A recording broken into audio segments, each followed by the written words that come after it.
सरफराज खान जब बैटिंग करने आए तो लगा ही नहीं कि ये बंदा डेब्यू कर रहा है। पहले मैच में जिस कॉन्फिडेंस से उन्होंने बल्लेबाजी की है सभी को प्रभावित कर दिया और उन्होंने बता दिया कि वो इतना रन जो रणजी में बना रहे थे उनके पीछे जो उनका जो फॉर्म था वो यहां उन्होंने 60 रनों की जो पारी खेली है उसमें साफ झलक रहा था। उन्होंने ये भी बता दिया कि उनका जो इंतजार था वो वर्थवाइल था और भारतीय टीम का नुकसान था क्योंकि भारत ने उसे बहुत लेट इंडियन टीम में शामिल किया, क्योंकि श्रेयस अय्यर और बाकी के बल्लेबाजों में टीम इंडिया जो उलझ कर रह गई थी। अब सरफराज जो है वो उनका राइटफुल ड्यू जो है वो मिल गया है।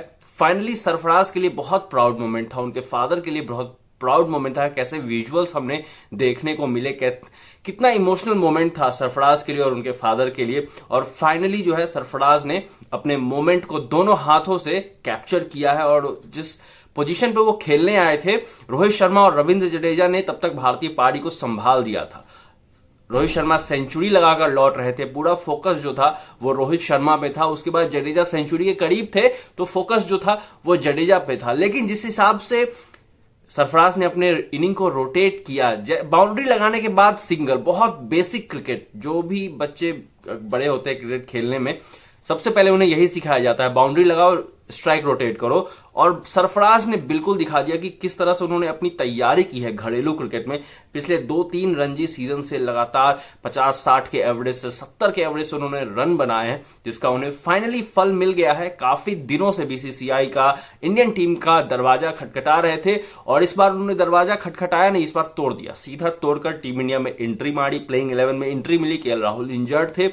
क्या खुश नसीबी देखिए कि केएल राहुल जो है वो इंजर्ड हो गए और सरफराज को मौका मिल गया। नहीं तो सरफराज को शायद मौका मिलता या नहीं मिलता, मे भी एक लास्ट टेस्ट तक मौका मिलता, क्योंकि रजत पाटीदार थे तो उनको एक टेस्ट और मौका मिलेगा तो हो सकता था कि देरी हो सकती थी। लेकिन केएल राहुल के गैर मौजूदगी में सरफराज को मौका मिला और सरफराज ने जिस तरह से अपनी अपॉर्चुनिटी को भुनाया है, दोनों हाथों से ग्रैब किया है, वो देखने लायक था। उनकी फैमिली वहां प्रेजेंट थी और ये फैमिली के लिए बहुत प्राउड मोमेंट था।